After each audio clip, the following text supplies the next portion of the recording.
Listo, mis hermanos. Vamos a empezar orando, Señor.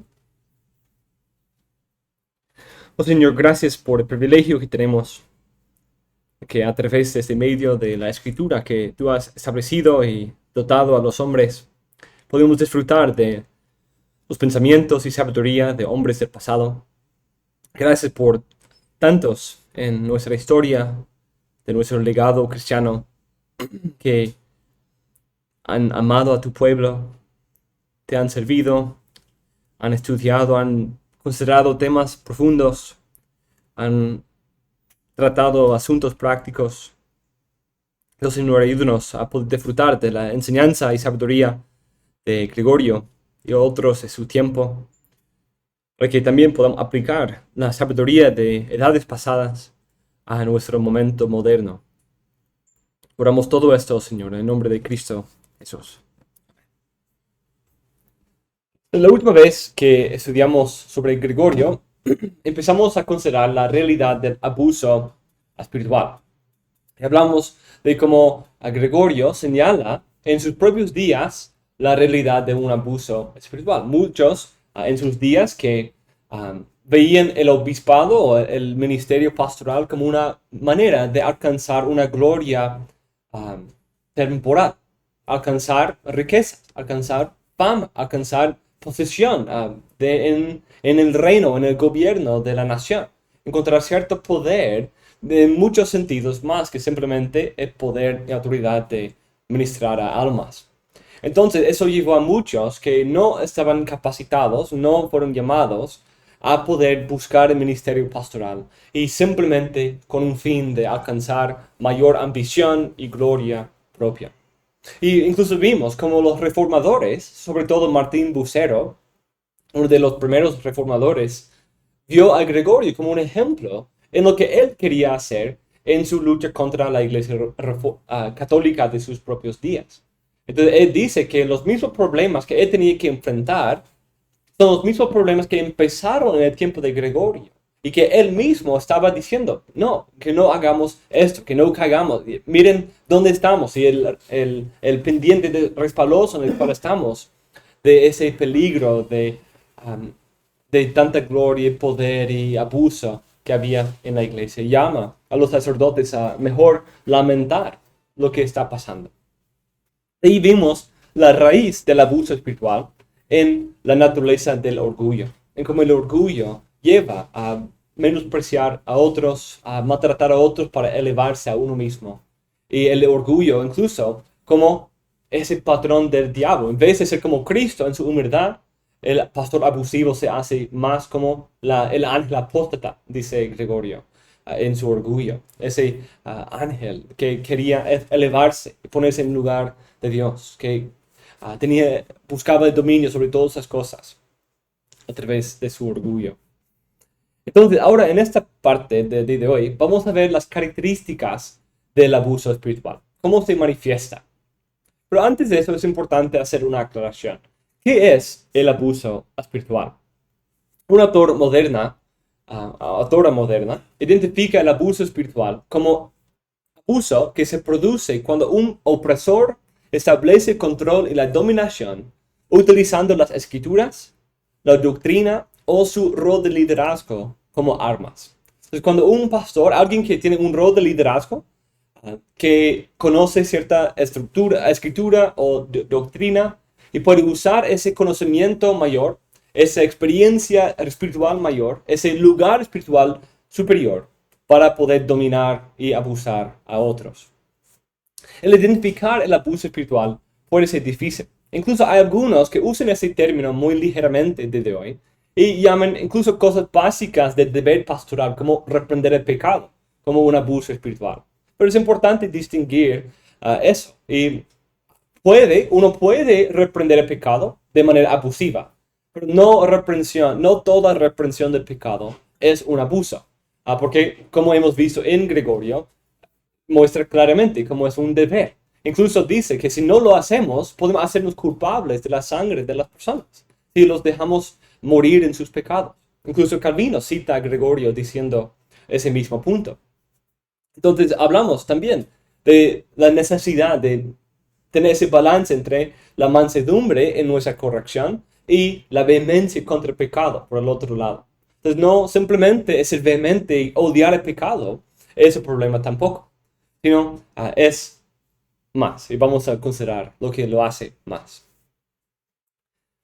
El hecho de que algunos usen el término mal no debe llevarnos a subestimar la gravedad ni la frecuencia de este problema. El abuso espiritual es un patrón y es un proceso. Entonces, es difícil ver un solo momento y decir, ok, esa persona es un pastor abusivo. Sino es algo que se ve más claramente cuando hay un patrón de acciones. Y también es algo que es un proceso. Un pastor no se despierta un día y decide abusar de la iglesia, de la nada. Sino es un proceso gradual, resbaloso, en que va empezando con su orgullo y se va dominando a otros. Normalmente sucede a través de un proceso de un endurecimiento de la conciencia y una elevación cada vez más en el orgullo. Pero cuando está en su pleno florecimiento, el abuso espiritual tiene varias características comunes y claras, incluso comunes entre las generaciones. La iglesia, los pastores y los consejeros deben conocer esas características y poder discernirlas con sabiduría, humildad y oración. La lista que aquí vamos a dar de Gregorio es muy parecida a la misma lista que uno puede encontrar en otros libros modernos sobre el abuso espiritual. Por ejemplo, Michael Kruger, un pastor presbiteriano notado y autor sobre el canon y otras cosas que hemos citado mucho. Él tiene un buen libro sobre ese asunto y muchas de las descripciones que él da son muy parecidas a lo que dice Gregorio. También hay otros autores, también una psicóloga cristiana, Diane Langberg, también tiene un buen libro sobre ese asunto y varios otros también. El abuso espiritual en los días de Gregorio, hace 1500 años, es muy parecido a la manera en que se manifiesta hoy. Quizás el caso específico de las motivaciones detrás son diferentes, pero algunas de las características del orgullo siguen iguales. Eso es uno de los detalles que hace este estudio de Gregorio y el estudio histórico en general tan útil. Cuando vemos el pasado de hace 1500 años, podemos ver inmediatamente. Yo puedo pensar de casos hoy que reflejen eso también.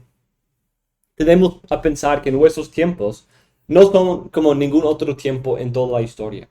Pero la realidad es que hay pecados y problemas comunes que enfrenten cada generación de la iglesia, aunque sus manifestaciones pueden variar de generación en generación. Espero que podamos escuchar la enseñanza de Gregorio y sorprendernos de que él escribió esas cosas tantos años atrás, que siguen aplicables a ejemplos sin número el día de hoy. Otra cosa que decir aquí, eso no viene de Gregorio, en que él tuvo un capítulo en que dijo vamos a hablar del abuso espiritual. Y de ahí él da una lista sistemática de las características del abuso espiritual. Eso es algo que yo he coleccionado y yo he sistematizado de varios de sus libros. Entonces tomando de sus comentarios sobre Job, algunas de sus cartas y sobre todo su regla pastoral, en que sí habla de esas cosas, pero no los trata de una manera ordenada diciendo así. Vamos a ver una cita en que parece unir todas en uno, pero esa es la excepción. Sobre todo son partes aquí dichas y en otros pasajes también. Pero vamos a señalar 7 características del abuso espiritual. En primer lugar, el pastor abusivo se exalta a sí mismo. Segundo, tuerce las escrituras. Tercero, es motivado por ambición. 4. Reclama el derecho de su posesión. 5. Menosprecia a otros. 6. No recibe la corrección. 7. Destruye a posibles rivales a su autoridad. Y vamos a considerar cada una de estas. En primer lugar, el abusivo espiritual se exalta a sí mismo. Busca gloria para sí. Está dispuesto a pensar y hacerse superior a todos los demás cristianos. Piensa que su oficio pastoral le ha llegado por derecho y que por esto es superior a todos los demás. Gregorio dice en su regla pastoral, a menudo, sin embargo, el director espiritual se hincha de orgullo por estar colocado en una posición de autoridad sobre los demás. porque todo sirve a sus necesidades, y sus órdenes se cumplen rápidamente según sus deseos, y todos los laicos le alaban por las cosas que hace bien, pero no tienen autoridad para criticar lo que va mal, y porque a menudo alaban lo que en realidad debería ser reprendido. La mente del sacerdote se deja seducir con frecuencia por la aprobación de los que están por debajo de él, y como consecuencia se exalta desmesuradamente. Y mientras exteriormente está rodeado de un inmenso favor, interiormente pierde el sentido de la verdad. Olvidándose de quién es, se dispersa entre las voces de los demás y cree lo que les oye les oye decir de él en lugar de lo que debería discernir de sí mismo desde dentro. En esta cita, Gregorio indica 4 cosas principales en el ministerio pastoral, que pueden ser una raíz, una fuente de la exaltación. Y algunas de esas cosas no son malas en sí, sino pueden alimentar una semilla mala en nosotros. Pueden alimentar una semilla de orgullo que está en nuestros corazones.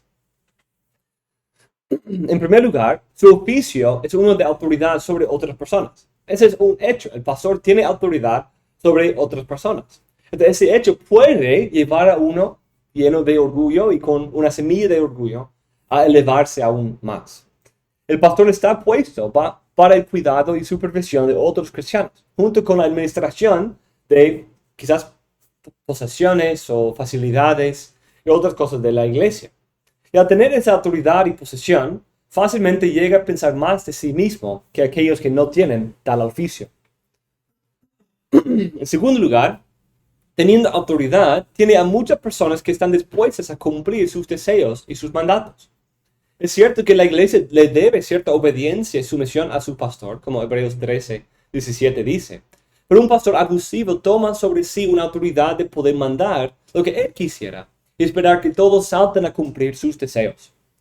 Siendo el pastor quien habla de parte de Dios, es a veces difícil mantener la distinción entre la voluntad y palabra del ministro y la de Dios. A veces se puede confundir y el pastor puede presentar su voluntad como si fuera la voluntad de Dios. El abusivo se aprovecha de esta ambigüedad e impone sus deseos como si fueran los deseos de Dios. En tercer lugar, hay muchos en la congregación que alaban al pastor. Algunos con buenas intenciones y otros buscando complacer a los hombres y lograr el favor del obispo poderoso para sus propios fines, alaban y adulan al pastor. Se envanece al escuchar casi exclusivamente elogio, de tal manera que empieza a considerarse a sí mismo solo a través de las alabanzas de los hombres. En vez de considerarse a sí mismo, como dice Gregorio, y reconocer sus debilidades que quizás otros no ven, dice que simplemente se ve a través de las muchas adulaciones y buenas palabras que escucha de los demás. No ve sus propias fallas o pecados, no se examina a sí mismo, sino se ve a la luz de las muchas cosas buenas que se dicen de él. Por esto vuelve menos y menos dispuesto a escuchar críticas o correcciones, porque las pueden superar con las muchas palabras adulantes que escuchan. Entonces, por ejemplo, un pastor puede escuchar la crítica de alguien y puede decirle: pero no has escuchado todas las cosas que otras personas han dicho bien de mí. Todos me elogian y solo tú tienes un problema. Y así puede tratar de estorbar y poner obstáculo a esa queja quizás genuina, debido a su envanecimiento, debido a las muchas palabras de adulación. Y aquí en cuarto lugar, debido a su autoridad y superioridad en fe y experiencia, hay pocos que reprenden al pastor.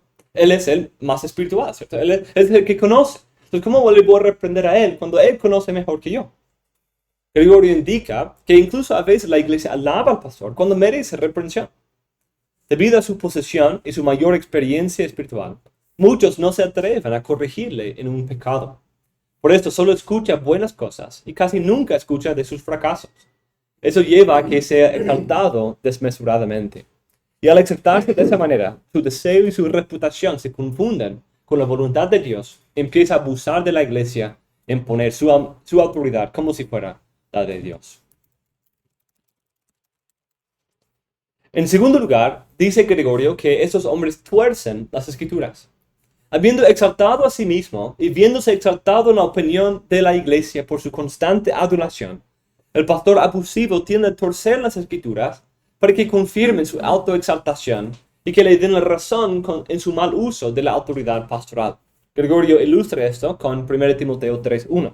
Dice, comúnmente los que ansian gobernar se apoderan de frases apostólicas para servir a sus propios deseos. Como cuando el apóstol dice, si uno desea el episcopado, desea una buena obra. Al apelar a esta escritura, el abusivo espiritual justifica su búsqueda desordenada de la autoridad del obispado. Es como si dijera, mira, el apóstol identifica mi búsqueda del oficio pastoral como una buena obra. Por lo tanto, aunque otros se culpen de malas intenciones o de un abuso de su posesión, se aferra de esta afirmación para que cualquier oponente se vea como argumentando no con el pastor abusivo, sino con el apóstol Pablo mismo. Entonces, mira lo que Pablo dice. Y eso me respalda. Entonces, ¿tú vas a argumentar con Pablo? Obviamente que no. Pero esa es la pregunta. ¿Realmente es lo que Pablo quería decir? ¿Realmente aplica a tu ministerio? El apóstol identifica el episcopado como una buena obra, pero sin duda no quiso decir que cualquier motivación que lleva a uno a buscar ese ministerio sea buena, o que cualquier persona en el episcopado no sea por encima de la posibilidad de fallar en sus deberes. Aún así, esos abusivos se aferran de esas frases para que se quede justificado. Otros, quizás, pueden apelar a textos que hablan de la necesidad de que la iglesia remunere a su pastor.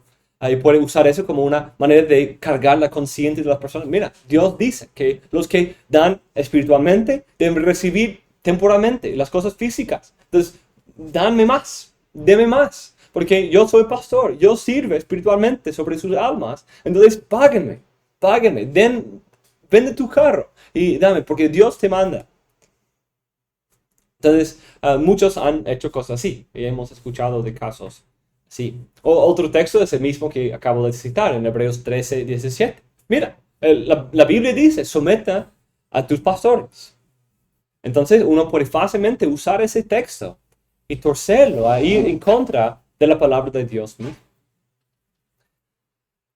No vi muchos otros ejemplos en él de esos mismos textos que acabo de mencionar. Son de mi experiencia. Pero es común que los pastores abusivos se aferren a pasajes que hablan de la autoridad del pastor, la necesidad de que la iglesia se someta al pastor, o la realidad de que el pastor debe hablar de parte de Dios para dar un peso celestial y bíblico a sus opiniones que él proclama como la palabra de Dios. Extiende esos mandatos bíblicos a mandar una sumisión a cualquier imposición abusiva, sin considerar los verdaderos límites de esa autoridad y la realidad de que es administrador quien rendirá cuentas al Señor en la iglesia, el Señor de la iglesia en el último día. En el día de hoy, esta perversión de la palabra de Dios para fines abusivos no se limita a pasajes bíblicos. A través de asumir el título de profeta o apóstol, muchos líderes eclesiásticos han apelado a supuestas revelaciones del Espíritu o visiones para defender su autoridad. Dios me dijo esto. Dios me reveló esto, que tú debes hacer tal cosa. Cuando un pastor se presenta como el portador exclusivo de la verdad de Dios, lo hace difícil, si no imposible, corregirlo. En tercer lugar, al exaltarse a sí mismo y justificar sus búsquedas egoístas con pasajes bíblicos, el pastor abusivo persigue sus ambiciones personales. Ya eso le provee el escenario perfecto para que busque sus propias ambiciones. Se exalta a sí mismo, en base de esa idea egoísta de sí mismo, hace lo que sea para avanzar sus fines, su gloria y establecer su autoridad. Él desea la preeminencia. Reclamar un derecho divino y bíblico para su oficio. Es común que el pastor abusivo identifique su propia exaltación y el avance de sus riquezas o reputación como igual a la expansión del reino de Cristo. Para él y aquellos bajo su engaño, el expandir el reino de Cristo, para cumplir eso, uno tiene que expandir la gloria y la fama de ese pastor. Entonces, es mientras más personas conozcan de nuestro pastor, más se expanda el reino de Cristo. Pero es muy fácil confundir esos puntos y debe hacernos hacer la pregunta: ¿de quién es ese reino que estamos construyendo? ¿Es el reino de Cristo verdaderamente? ¿O es el reino de este pastor que tiene su propia ambición de ser famoso? Los pastores abusivos se engañan a sí mismos por equiparar su propia exaltación con la obra del ministerio. Pero como Santiago dijo, no seáis arrogantes y así mintáis contra la verdad. Como Santiago, Gregorio identifica este abuso orgulloso como un alto engaño. La búsqueda del ministerio pastoral es una dedicación a las buenas obras. Pero algunos tuercen ese principio, identifican la búsqueda misma con cualquier intención como la buena obra. Y así cualquier otra cosa que pueden buscar o recibir de ese ministerio es legítimamente parte de esas buenas obras. Pero Gregorio dice, por tanto, el que no busca la buena obra del ministerio, sino solo la gloria del honor, testifica contra sí mismo que no desea el oficio del obispo. En otro lugar dice, porque a menudo la mente se engaña a sí misma y supone que ama las buenas obras, que en realidad no ama las glorias mundanas, aunque en realidad las ama. Un pastor así se justifica, diciendo que su única meta es exaltar la iglesia, expandir el reino. Pero ese lenguaje bonito encubre una ambición personal de ganancia y gloria temporal. Gregorio describe esa realidad en más detalle en otra parte.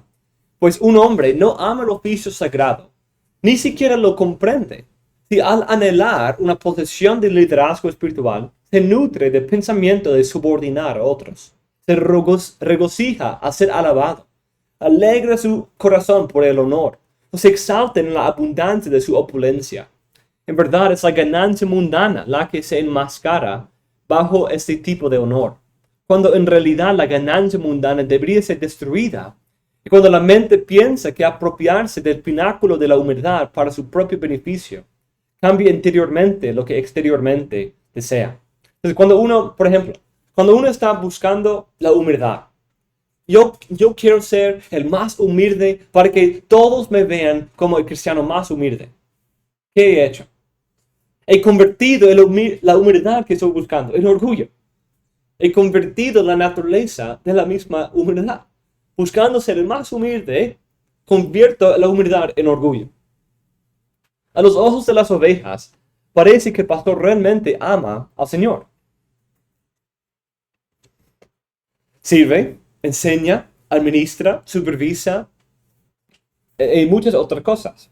Y todo esto con una muestra externa de sumisión a Cristo. Pero Gregorio ve detrás de la fachada y ve que lo que realmente les motiva es un amor propio y no un verdadero amor por el Señor. Él dice, por amarse a sí mismos más que a su Creador, se eleven orgullosos sobre los laicos pensando no en lo que deben hacer, sino en lo que ahora pueden hacer.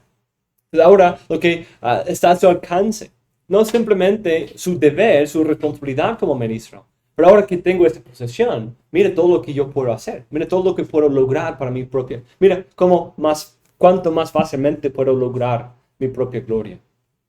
Siendo motivado por el amor propio, su guía no es el deber de lo que Cristo manda a los pastores, sino es la oportunidad de avanzar su posesión, su autoridad o llenar sus bolsillos. Como Gregorio dice, no se sustenten en la virtud ni en un llamado divino, sino en el fuego de su propia codicia.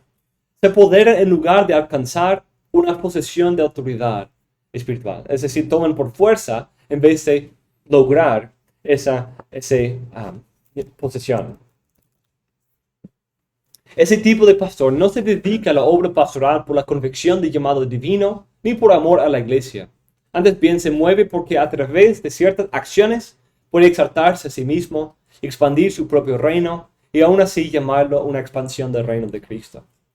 De esa manera las ovejas, los otros ministros, la iglesia entera y la Biblia misma se pueden convertir en medios por los cuales el pastor abusivo expande su propio reino. En cuarto lugar, al exaltarse a sí mismo, justificar su oficio con escrituras torcidas y hacer a su fin principal la ambición, el oficio pastoral se convierte en el medio por el cual avanzar su autoridad. Especialmente con el uso de textos torcidos, piensa de su ministerio pastoral y su posesión de liderazgo como un derecho, y algo que nadie justamente puede negarle. Por esa razón, apela constantemente a su autoridad e impone su autoridad en los demás. Gregorio describe ese proceso que puede suceder incluso en un ministro que empezó con buenas intenciones. Él dice, deseosa de dirigir, busca la autoridad con temblor, pero la alcanza con audacia. De hecho, al buscar el cargo, la mente teme que lo que busca no llegue. Pero cuando llegue de repente, la mente piensa que lo que ha sucedido merecidamente. Entonces, cuando la mente comienza a disfrutar de manera secular del cargo de liderazgo, olvida libremente lo que antes había considerado de manera religiosa. Al principio, muchos pastores, si luego son abusivos o no, empiezan su búsqueda del ministerio pastoral con temblor y humildad, buscando hacerlo bien. Pero cuando el deseo de tener autoridad se vuelve preeminente en el corazón, el temor más grande en el corazón de esa persona no es la gran responsabilidad del deber pastoral, sino de que aquello que es tan anhelado y necesario para su avance en gloria, que no llegue, que quizás no llegaré a ese ministerio. Y en este estado, el recibir el ministerio solo le hace más daño. Ahora, teniendo el ministerio, piensa que las circunstancias que llevaron a que él sea pastor le dan un derecho de imponer su autoridad, como una señal providencial de que Dios está a favor de su ministerio. Se olvida de que el ministerio es una mayordomía de parte del Señor y piensa que es suyo por derecho para hacer en el ministerio lo que a él le complazca. Y con tiempo, dice Gregorio, la conciencia se va endureciendo cada vez más y ahora nunca piensa del ministerio pastoral con el mismo temblor humilde con el cual empezó. Ahora solo ve el ministerio como su posesión por derecho para usar para avanzar su propia en avance de su propia para usar en el avance de su propia ambición.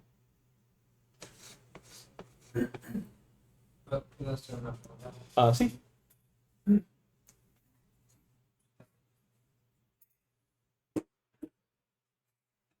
Esta descripción que da Gregorio parece más la de que es endurecido, o también si nosotros podríamos pensar en estas personas, pensaríamos ¿cómo hacer una diferencia entre alguien que empezó bien, buenas motivaciones, o un llamado genuino y ha llegado a ser alguien abusivo espiritualmente, y alguien que es, evidentemente, siempre fue un paso a paso? Pues el problema es que, así, en el caso de Gregorio, sí había algunos casos, como incluso desde hoy. Tenemos casos que, como en Costa Rica, escuché una historia de un pastor que llegó a la iglesia y dijo, el Señor me dijo que esta iglesia debe cubrirme de dinero. Entonces él se acostó en la plataforma y todas las personas empezaron a venir y cubrirlo de dinero. Es como, obviamente ese es un falso profeta. Pero obviamente para nosotros, ¿cierto? Tristemente para las muchas personas que cumplían no era tan obvio. Pero entonces hay esos casos hasta el día de hoy, que hay algunos casos que son muy evidentes. Esa persona siempre ha estado ahí para el dinero, para la gloria. Pero hay la realidad de que muchos pastores, incluso en la descripción que Gregorio está diciendo, a veces tienen una apariencia buena. Incluso como no es que tienen colmillos y son feroces y están buscando destruir a todos. Y de hecho, eso es parte de lo difícil del abuso espiritual. Incluso esa persona puede aparentarse bien externamente para con todos, pero de ahí en momentos, quizás para un individuo. Quizás el abuso espiritual puede experimentarse en la experiencia individual de una persona. Entonces, muchas otras personas no han sido quizás abusados de la misma manera por esa persona y lo ven con buenos ojos, con una buena visión. Lo ven como todos le elogian, hablan bien de él. Pero en otro momento tuvo quizás alguien que podría ser un rival a su autoridad, que le cuestionó una decisión, que quería reprenderle por un pecado o algo así. Esa persona ya se pone como una amenaza a su reino, porque aunque estaba haciendo las cosas bien, pero parte es hacer todo lo necesario para mantener su ministerio, mantener su autoridad. Entonces no es siempre tan fácil decir, pues si uno está pidiendo demasiado dinero, es un falso profeta.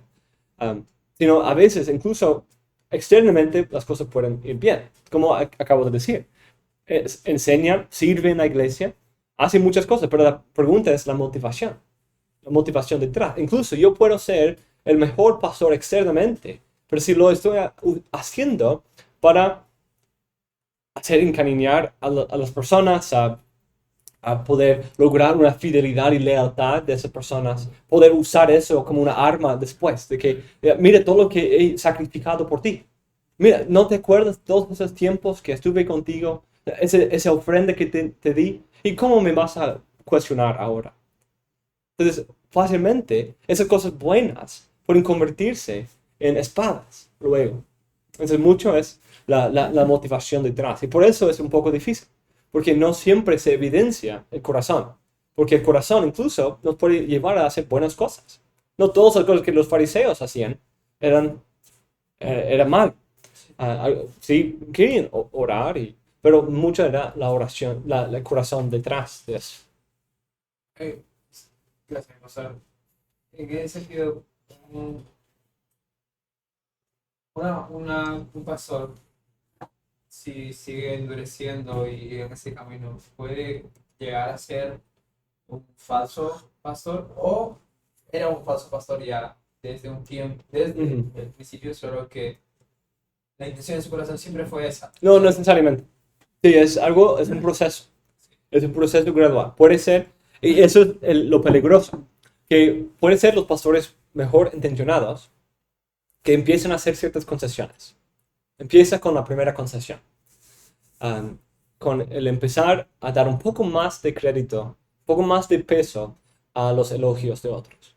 A pensar, a frustrarse un poco más que alguien no me obedeció cuando le mandé a hacer algo. O algo así.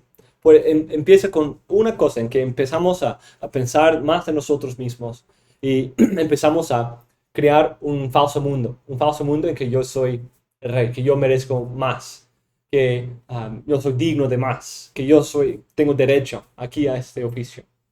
Es un concepto, incluso hablamos un poco de esto, parte que une no solamente el abuso espiritual y todos sus casos, pero también casi todas sus formas de abuso, es la realidad de ese sentido de derecho, que tengo cierto derecho a esto. Y empieza ahí, de ahí se manifiesta en hacer daño un poco más.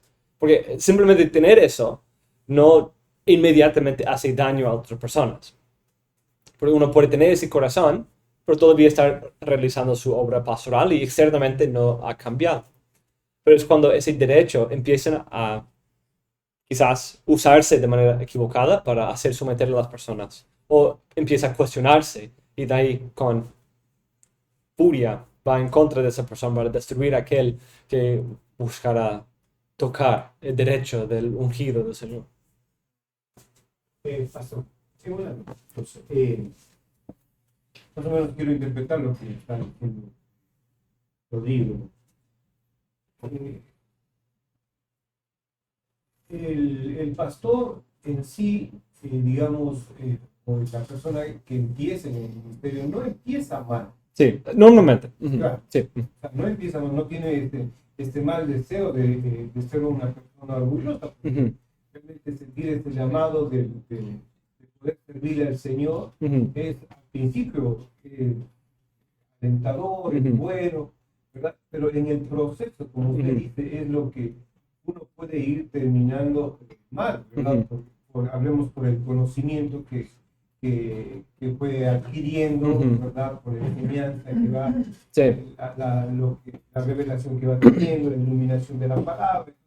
Esto le puede ir subiendo su orgullo, ¿verdad? Entonces, pero también puede haber un riesgo, ¿no? ¿Verdad? De que cuando el pastor comienza a andar solo, ¿verdad? Y por eso es que debe haber varios pastores. Entonces, eso como que puede haber un riesgo y eso puede dañar el ministerio, ¿verdad? Entonces, cuando aún más, como comenzó a tener ya un poco más de conocimiento, por ende, las personas que están rodeados de él, o sea, los miembros de la iglesia, van a comenzar a elogiar. Y a lo menos, ¿verdad? Cuando tiene un carisma, el pastor, Sí, claro. ¿verdad? Un carisma de Sí. que es bien cariñoso, Sí. ¿verdad? Porque no te van a pegar las almas cuando uno es bien exhortativo, bien directo. Entonces, a veces uno no se acerca al pastor. Pero si lo comienza y tiene un buen carisma, tiene una buena forma de cómo comunicarse, cómo tratar a las personas se van a ir acercando. Entonces, de ahí es lo que comienza a sentirlo de los.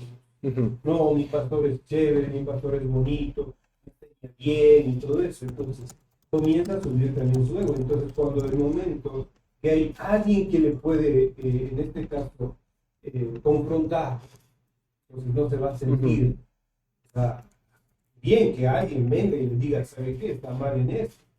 Entonces, ahí comenzaría, pues, como, ¿verdad? Como usted da la lista, ¿verdad? Se exalta, puede comenzar a torcer las escrituras a base de sus conveniencias, como usted dice, ¿verdad? De que puede poner los versículos que el pastor, el obrero es digno de su salario. Sí, claro. Ustedes me tienen que dar, ustedes me tienen que sustentar, porque así dice la escritura. Entonces, son cosas que realmente comienza él a reclamar sus derechos. Miren, estoy invirtiendo mi tiempo, mi vida por ustedes, y ustedes me están pagando mal. Entonces, puede terminar aún, ¿verdad?, haciendo sentir mal a la congregación. Todos ellos son los pecadores. Ahí se manifiesta más cuando ya hay un abuso espiritual. El problema empezó antes, como estás diciendo. Pero de ahí estamos viendo ya una opresión literal en cuanto a la iglesia. Ya la iglesia, su conciencia va siendo herida porque está imponiendo su idea de lo que debe ser el cumplimiento del mandato bíblico en la conciencia de las personas y se sienten culpables. Y de ahí se sienten gastados porque han dado todo o han servido tanto a este pastor y han obedecido y no les ha resultado como... Entonces ahí uno comienza a verlo. Yo veo los unitarios. Los unitarios tienen que primerito, hablemos, un día se ganó, digamos, un mecánico se ganó un buen dinero. Este rato tiene que ir apartando su 10%. Cualquier cosa que vendieron, su 10%. Entonces, es lo que le exige la iglesia. Y va revisando también la chequera. El momento en que no da, pues va y lo exhorta. Sí. El tema del dinero es un lugar donde es muy fácil caer en abuso y muchos lo han hecho, pero es también puede ser el uso de la doctrina. Yo soy el estudiante, yo conozco la doctrina, entonces ustedes son, yo los enseño a ustedes, no me enseñen a mí. Pero es por eso importante recordar que yo tengo luz, sí, y por eso me han nombrado como pastor, porque sí tengo cierta luz. Pero cada hermano de mi iglesia tiene algo que me puede enseñar a mí. Tiene experiencias, tiene luz que no he recibido. Porque a veces la luz viene en circunstancias, en momentos. El Señor soberanamente usa la providencia para ser el lugar donde Él revela o Él ilumina la verdad de su palabra. Entonces, no he pasado por todas las mismas experiencias que los hermanos. Entonces, necesito también escuchar de la madurez de otros hermanos. Pero cuando pienso que si yo conozco bien la doctrina, yo soy el poderoso, yo puedo enseñar a todos, yo enseño, como pensando en mí mismo, yo he enseñado clases en casi 10 otros países del mundo y muchos quieren escuchar mi enseñanza. Entonces, ¿cómo se atreven a cuestionarme a mí, a criticar algo que yo dije? Mira, todos, nunca he escuchado ni un mal comentario de todo. Eso no es cierto, pero diciendo que uno podría usar cosas así para ilegitimizar la queja o la reprensión de alguien más.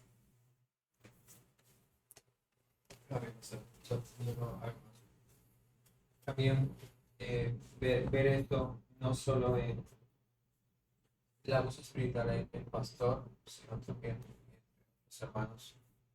En la misma... Sí, por ser. Por el contexto anterior que estaba. eran el liderazgo mismo Ujú. por los favores que habían hecho antes. Sí. Y aunque ellos no aplicaban directamente, Ujú. de frente, decirle, yo hice eso por ti, sino Ujú. los humanos mismos sentían Ujú. la incapacidad de corregir a alguien que ha recibido un favor. Ujú. Y, Y usar eso, como mira, ¿cuánto he dado para Sí. ti?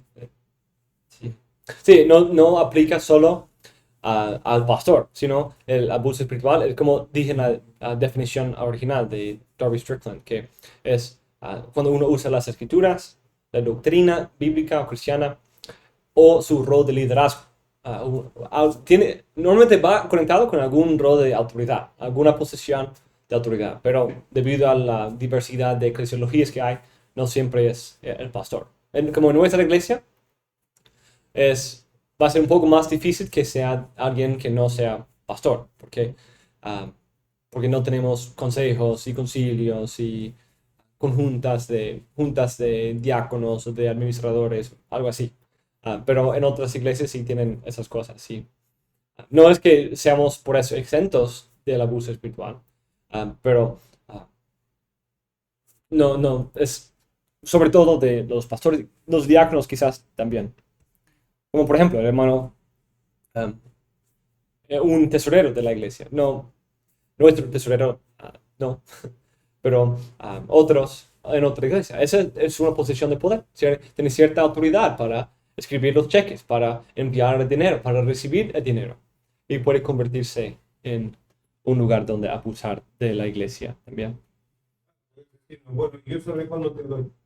Sí, ajá. Yo no hago para Sí, nada. claro.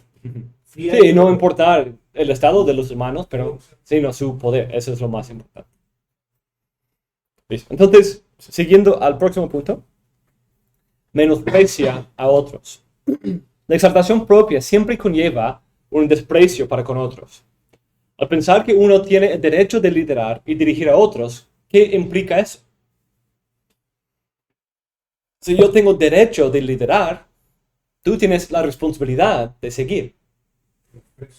Sí, entonces yo he sido puesto aquí por derecho. Entonces, eso significa que tú estás bajo obligación a someterte. Si él tiene un derecho de tener autoridad, los otros tienen la responsabilidad de estar bajo esa autoridad. Se justifica en esto diciendo que es necesario por el estado tan inmaduro, incluso animal, de los laicos. Desde esa perspectiva, los cristianos se convierten en animales que deben ser domados y no en hermanos de la misma familia o miembros del mismo cuerpo.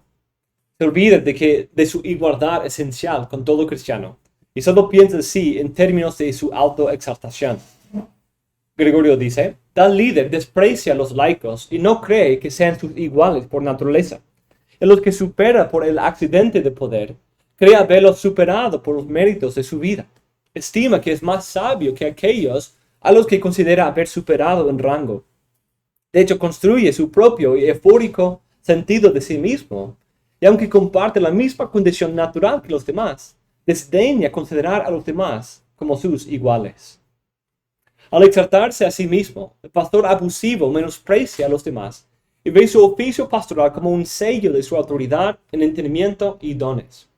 A través de eso sigue alimentando su ambición, suprime cualquier corrección e impone su autoridad dura en las ovejas. Ese desprecio es directamente conectado con el abuso, como Gregorio dice, en cuya suposición de ser despreciados, de que son despreciados, cuando el pastor piensa que los creyentes son meras bestias, directamente está en un desdén y son instados a abusar de esa iglesia. De esa manera, el pastor empieza por exaltarse a sí mismo, y mientras sube la balanza de su egoísmo, va bajando el valor que tienen los hermanos. Entonces, empieza quizás aquí, o incluso aquí, dando mayor valor a los hermanos, porque quiere servirles, quiero beneficiarles. Pero ahí con tiempo se va exaltando a sí mismo, y mientras él recibe más y más derecho, más y más poder, más y más experiencia, más y más conocimiento, los otros van más y más abajo. Y cuando los otros son vistos como inferiores a él, los trata con desdén y con desprecio, corrigiendo severamente sus errores, imponiendo sus deseos e ideas propias y usándolos como un medio para avanzar el reino de su propia ambición. En esta manera, Todo lo que él hace es bueno y justo, pero incluso las mejores obras de los demás nunca son suficientes. Gregorio tiene palabras fuertes para tal pastor y dice que al rehusar verse como igual a los hermanos de la iglesia, termina haciéndose igual al diablo. En lugar de ello, se pone a sí mismo en igualdad con aquel de quien está escrito en las Escrituras. Él ve todo lo alto y es el rey sobre todos los hijos de la soberbia. Del mismo modo, cuando alguien desdeña ser como los demás hermanos, es como si se convirtiera en un ángel apóstata. Entonces, ese es uno de los puntos de la prescripción, de cómo prevenir el abuso espiritual, es recordar nuestra igualdad con los hermanos. Hay cierta igualdad entre todos los hijos de Cristo, que todos somos de Cristo, todos tenemos al Espíritu, todos tenemos cierta luz, todos tenemos la obra del Espíritu Santo capacitándonos para servir en la iglesia, todos dependemos de gracia y muchas otras cosas que nos unen. Pero cuando nos olvidamos de eso y rehusamos ser iguales, nos convertimos en ángeles apóstatas que buscan ser superiores. En sexto lugar, y fluyendo naturalmente de los anteriores, el pastor abusivo rehúsa recibir la corrección. Cuando se exalta a sí mismo y ha puesto su propia mente y autoridad como el estándar, no hay nadie que le pueda decir. No hay nada que le puede decir. Y cuando la iglesia es vista como una manada de animales, en vez de personas espirituales dotadas del Espíritu Santo y la gracia de Dios, ¿quiénes son ellos para reprenderle al pastor? Tan experimentado, tan lleno de conocimiento y tan dotado. Esa es la actitud del pastor abusivo. Al exaltarse a sí mismo, el pastor abusivo ha puesto el amor por su propio nombre y gloria como la motivación principal de su vida y ministerio. Por esta razón rehúsa escuchar la reprensión, porque aunque el pecado reprendido vaya en contra de la voluntad de Cristo, lo que es para él lo más importante es su propia voluntad. Porque ese pecado no tiene que ser reprendido, porque en su mente está sirviendo su propósito de expandir su propia voluntad, su propia posesión y su ambición. Porque es un amor propio que le motiva. Por lo tanto, Gregorio dice, el que planea un comportamiento malvado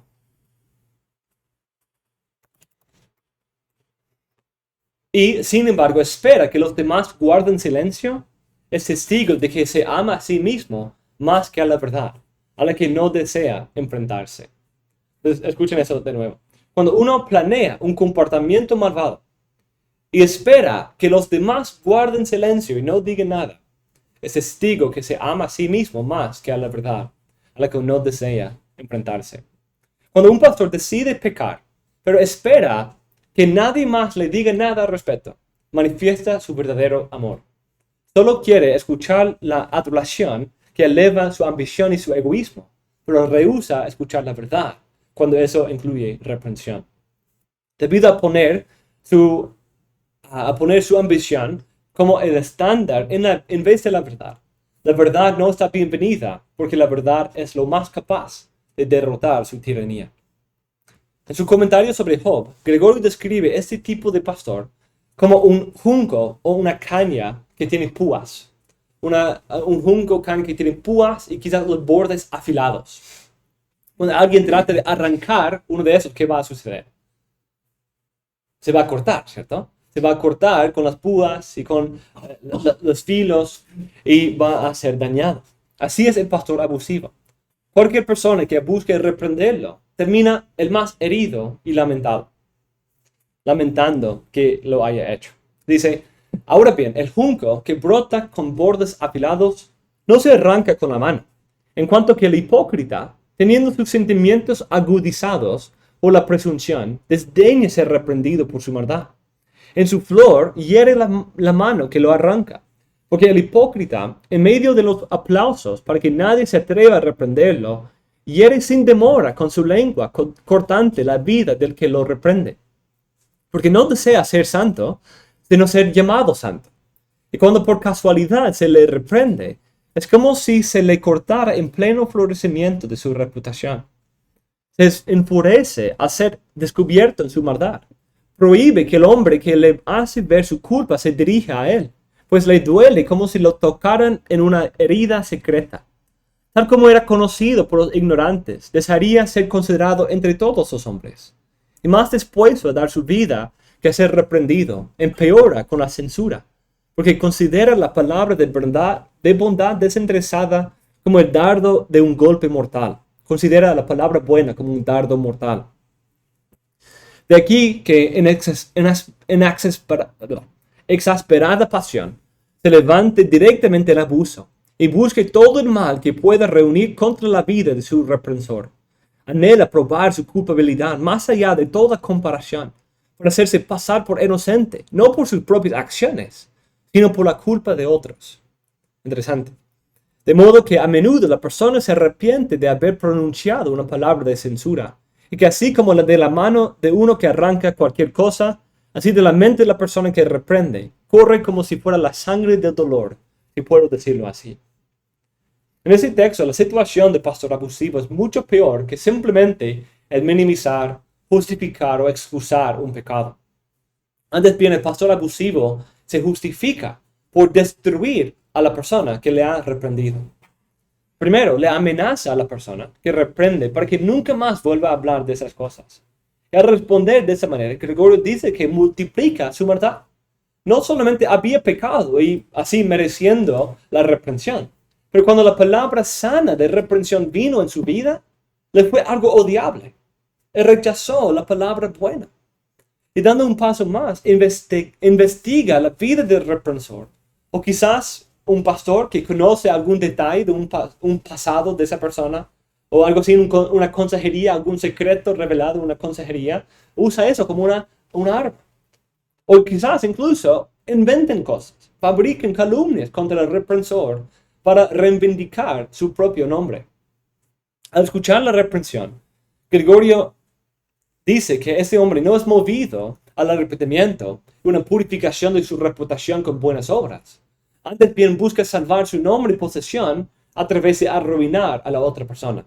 Dice, para hacerse pasar por inocente, no por sus propias acciones, sino por la culpa de otros. Entonces yo salgo de esa reprensión inocente, porque el que me reprendió, yo puedo hacerle ver como el más culpable que yo.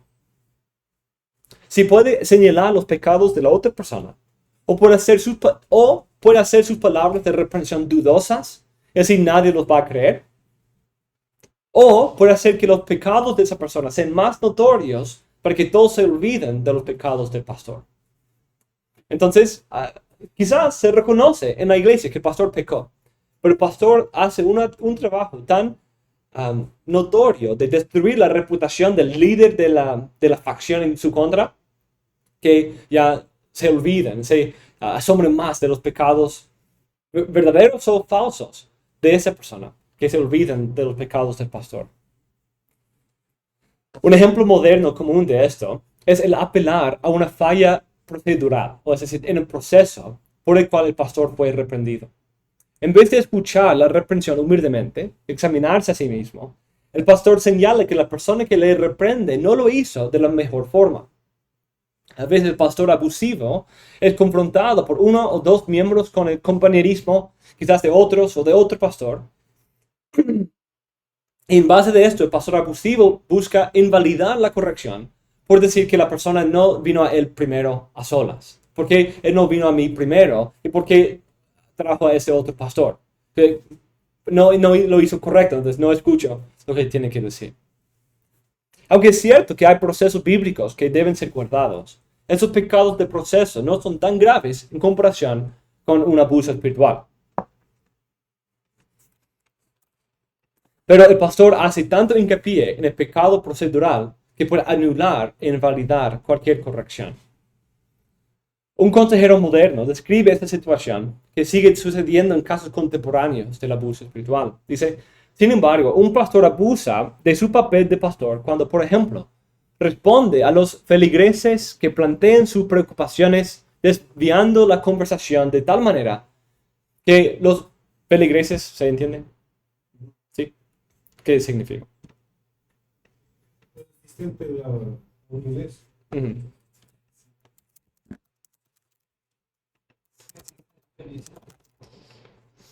Los asistentes se van pensando que ellos son el problema y no él.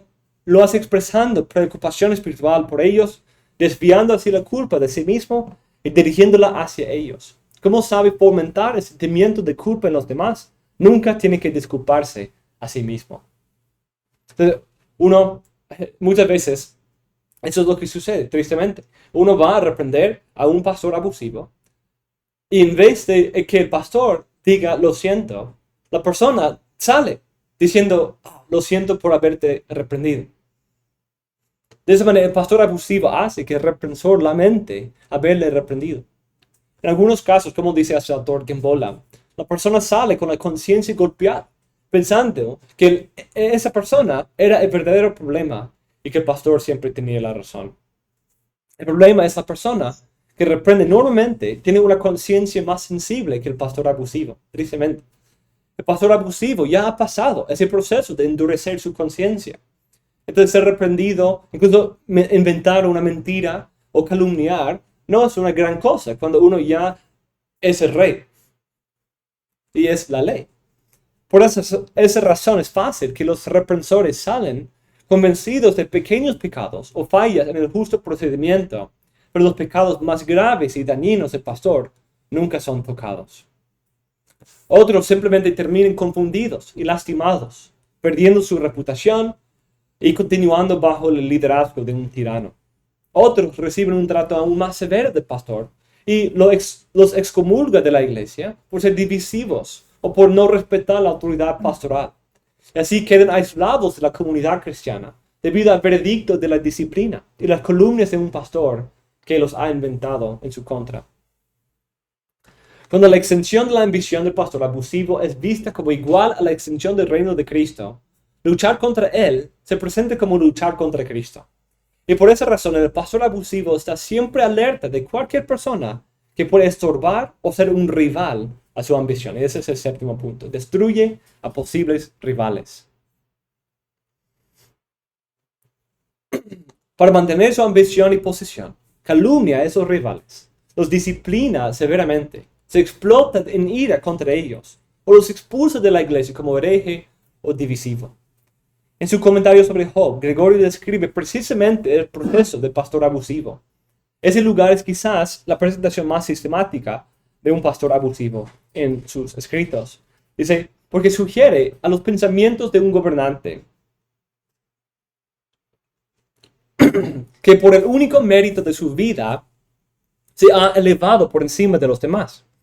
Si alguna vez ha hecho algo bien, lo sugiere intempestivamente a su mente. Y cuando sugiere que ha complacido especialmente a Dios a fin de reforzar más fácilmente su sugerencia, presenta como prueba la recompensa del poder que se le ha confiado, diciendo que a menos que Dios Todopoderoso te considerara mejor que esos hombres, no los habría puesto a todos bajo tu poder. Y enseguida exalta su mente. Señala que los que están bajo su poder son viles y sin valor, de modo que ya no considera a nadie digno de que él hable en términos de igualdad. Y de ahí que la calma de su mente se convierta pronto en ira, porque cuando desprecia a todos, cuando reprocha sin moderación alguna el entendimiento y la conducta de todos, se hincha tanto más desenfrenadamente en ira, cuanto más considera que los que están confiados a su cargo no son dignos de él. En primer lugar, aquí señala que el primer paso es que el pastor abusivo se eleva a sí mismo pensando que lo que tiene en su oficio es porque Dios mismo lo ha visto digno de mayor poder e influencia. En segundo lugar, se exalta por repetir en la memoria de todos cualquier buena obra que haya hecho en el pasado. Eleva sus logros y reconocimientos para que todos siempre recuerden lo que él ha contribuido a la iglesia. En tercer lugar, reclama el derecho de su posesión, diciendo que Dios le ha conferido este oficio por el mérito de sus logros ya exaltados. Debido a un conocimiento superior y ciertas obras religiosas, se presenta como teniendo derecho al ministerio pastoral, y así los otros se presenten como bajo la obligación divina de someterse a él en todas las cosas. En cuarto lugar, en base de esto, su oficio se convierte en un sello divino de que Dios piensa que él es mejor que otros. Y convenciéndose de esa mentira, vive como si fuera la verdad y menosprecia a los demás. En quinto lugar, todos se quedan tan despreciados que él no tiene rival, o alguien que pueda ser su igual. Eso le lleva, en sexto lugar, a una mano severa e iracunda por la cual hiere a la iglesia. Gregorio describe sus acciones abusivas como un maltrato y desdén de las ovejas, una corrección severa y exagerada, y se hincha desenfrenadamente de ira, ya que él tiene su ministerio por su derecho y todos son inferiores a él.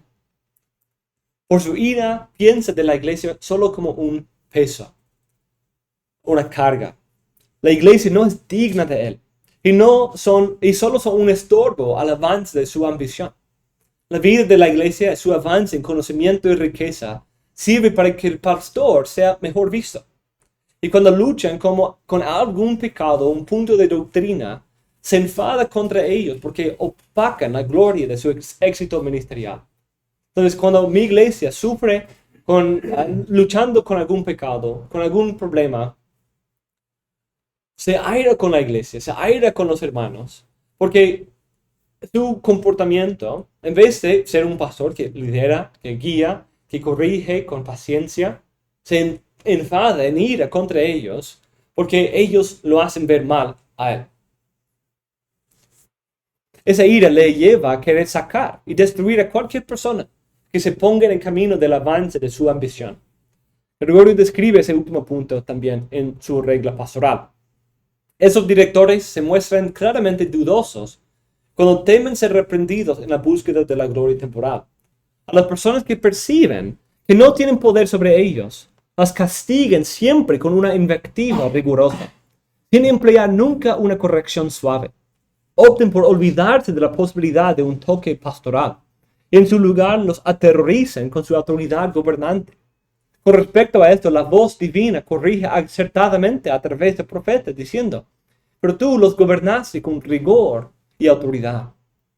Aquí describe cómo el pastor abusivo castiga a esas personas que estorban su ambición, a esas personas que parece que él no puede lograr el dominio sobre ellos, que quizás son hermanos también maduros que no van a seguir con sus planes sin simplemente obedecer todo lo que él dijera.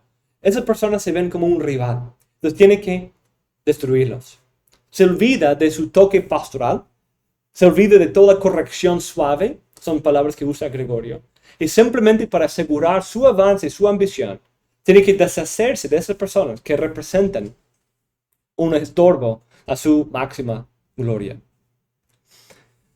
Gregorio ilustra ese proceso en varias maneras, sobre todo con ejemplos del Antiguo Testamento, como Saúl, David en Samuel en sus tiempos de grandes pecados, y también el caso de Nabucodonosor o incluso Satanás. Pero el Nuevo Testamento también nos presenta por lo menos un ejemplo de esa realidad en la iglesia primitiva. En el Nuevo Testamento los fariseos son abusivos espirituales. A Cristo y Pablo también hablan de la realidad de abusivos espirituales en la iglesia. Textos como Hechos 28 a 31 hablan de eso. También 2 Timoteo 3 empieza con una descripción de abusivos espirituales. Entonces es una realidad común en el Nuevo Testamento también. Pero un caso instructivo es 3 de Juan 9 y 10 y la historia de Diótrefes. Porque en él vemos casi todos esos ejemplos, todas esas características resumidas en solo dos ejemplos, en 2 versículos. Y en una manera que nos da una vista de que ese es un problema transgeneracional. Desde Diótrefes hasta el tiempo de Gregorio, hasta la Reforma Protestante, hasta nuestros propios días. Siempre ha habido ese concepto del abuso espiritual. Dice 3 de Juan: escribí algo a la iglesia, pero Diótrefes, a quien le gusta ser el primero entre ellos, no acepta lo que decimos. Por esa razón, si voy, llamaré la atención a las obras que hace, acusándonos injustamente con palabras maliciosas. Y no satisfecho con esto, él mismo no recibe a los hermanos. Se lo prohíbe a los que quieren hacerlo y los expulsa de la iglesia. En primer lugar, vemos cómo Juan identifica la raíz del problema de Diótrefes. Y es la misma raíz que identifica Gregorio: el orgullo. A Diótrefes le gusta ser el primero entre ellos. Busca la preeminencia. Fue guiado por su propia ambición y su autoexaltación, y así quería imponerse en la iglesia y tomar por la fuerza una posición de autoridad en la iglesia. En segundo lugar, Diótrefes no recibe la palabra de corrección, ni reconoce la autoridad verdadera de la iglesia, la verdad de Dios, y aquí los apóstoles. Aquí vino en forma de una carta por un apóstol, el apóstol Juan, pero dice que no acepta lo que decimos. Diótrefes no sabe dispuesto a cambiar su conducta ni someterse incluso a la instrucción apostólica. En tercer lugar, no solamente Diótrefes rehusó recibir la instrucción de Juan, pero justificó su rechazo por calumniarle a Juan. Él tenía la razón porque acusándonos injustamente con palabras maliciosas. En los términos de Gregorio, Diótrefes era un junco afilado, y Juan mismo salió con las manos sangrientas después de su interacción con él. Seguramente Diótrefes inventó falsas acusaciones, o quizás exageró la gravedad de ciertas cosas en Juan para exaltar su propia autoridad. En cuarto lugar, Diótrefes ha adoptado un trato severo y duro para con otros cristianos. En el contexto en que las iglesias enviaban misioneros de ciudad en ciudad, Diótrefes rehusó recibir a los hermanos que Juan había enviado. Eso era igual a un rechazo de la persona de Juan mismo. Pero vemos una falta de verdadero amor cristiano y un trato severo para con los hermanos. Incluso hermanos dignos de respeto porque habían salido por el amor del nombre. En quinto lugar, Diótrefes oprime a la iglesia por imponer su propia convicción en los demás. No solo rehúsa personalmente recibir la instrucción de Juan y recibir a estos hermanos, pero incluso prohíbe que cualquier otro miembro de su iglesia lo haga. Pone su palabra y su opinión como si fuera la ley de la iglesia. En sexto lugar, Diótrefes destruye a sus rivales. Si alguien decide someterse al apóstol y mostrar el amor cristiano a un hombre enviado, Diótrefes los disciplinaba y excomulgaba de la congregación. Este ejemplo es instructivo porque nos recuerda que el abuso espiritual es algo que la Biblia misma condena. No es el producto de una edad de victimización, antes bien es un problema transgeneracional de hombres que son seducidos por el poder y la autoridad para poder dominar a otros en vez de ser el líder siervo como nuestro Señor Jesucristo. Además, para nuestro estudio histórico de Gregorio, ese caso es también útil porque nos da un buen ejemplo de cómo varias de esas características diferentes tomadas de varias partes de Gregorio pueden manifestarse en un caso específico. El identificar un caso de abuso espiritual requiere más discernimiento que solo ver una de esas características y llamar a esa persona un abusivo. Entonces, no simplemente una situación o una de esas características y decir, sin duda esa persona es un abusivo. Quizás, pero hay que con discernimiento y oración discernir. Aunque cada uno es un pecado que debe ser reprendido. Cada uno de esos es un problema en sí. Pero no todos en sí son suficientes para hacer un patrón de abuso espiritual. El abuso espiritual normalmente viene con una combinación de varias de esas características. Como ministros, debemos evitar todos esos pecados, sabiendo que cada uno provee un pendiente resbaloso hacia el abuso espiritual. Por el otro lado, un caso de abuso espiritual no tiene que tener todas esas características para ser un caso verdadero de abuso espiritual. Entonces, quizás tener cuidado si solo es una y no esperarse que tengan todas para decir que sí. Cuando ya hay todas, ya es casi ya pasado la oportunidad de sanar y de corregir. Pero quizás si se traten esos pasos anteriores, se puede estorbar su avance y guardar a ese hermano de su pendiente resbaloso. Esta lista provee una diversidad de ejemplos de cómo el abuso espiritual se manifiesta para que se pueda diagnosticar y tratar de manera apropiada. Para prevenir mejor que este proceso tan dañino sea el caso en una iglesia, la iglesia y todos los candidatos para el ministerio pastoral deben ser instruidos en los peligros del abuso espiritual. La iglesia y los ancianos deben siempre estar alerta de la entrada de lobos desde fuera o incluso desde adentro en los ancianos mismos, como dice Hechos 20. Cristo ama a sus ovejas y no quiere que los pastores que se pongan sobre ellas, se conviertan en fuente de daño a aquellos que Él compró con su propia sangre. Entendiendo esa identificación íntima de Cristo con sus ovejas, debe evitar con más fervor que luchar contra esos pecados de manera más celosa. Porque hacer daño a las ovejas es dañar a Cristo. Aunque es incómodo hablar de esas cosas o exponer esos pecados en un pastor respetado, el bienestar de las ovejas de Cristo es más importante que la vanagloria y ambición personal de un pastor abusivo.